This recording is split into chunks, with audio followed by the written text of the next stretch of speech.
On August 20th, 1959, syndicated sportswriter Dick Young assessed the recent meeting between the Continental League's founders and the major leaguers and asked his readers if they ever had the feeling somebody was being too nice to them, to the point it had them worried. Young noted that everything went too smoothly at the meeting and observed that it would have been logical if the guys in the racket had screamed just once, the way a person usually does when he finds somebody in his pocket, but the Major League's committee didn't do that. Young said the meeting was abnormal and too mushy. He believed it was a complete flip-flop of attitude, and he didn't like it. He figured the guys in the racket were playing it cool, going along with the act, pretending to be nice, cooperative guys, while playing all along that they didn't have to pump bullets into the thing because it would fall flat on its face eventually anyhow.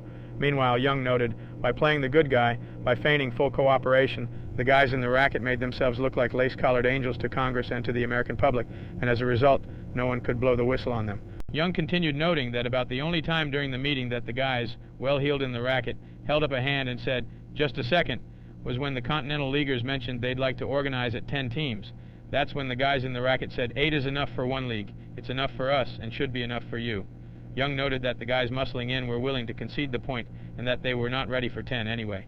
Young went on to write that the problem now was which 3 minor league cities should the Continental League pick to round out the league. The Pacific Coast seemed too far out, presenting an added burden for such a young, struggling league.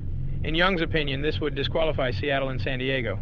Young reasoned that out of the founding 5, since New York and Toronto were in the East, and Houston, Denver and the Twin Cities were in the Midwest, then geographically it would seem sound practice to add another from the Midwest, and then 2 more from the East. He believed the best bet for addition in the Midwest was Dallas-Fort Worth, which would create a natural backyard feud scenario for Houston.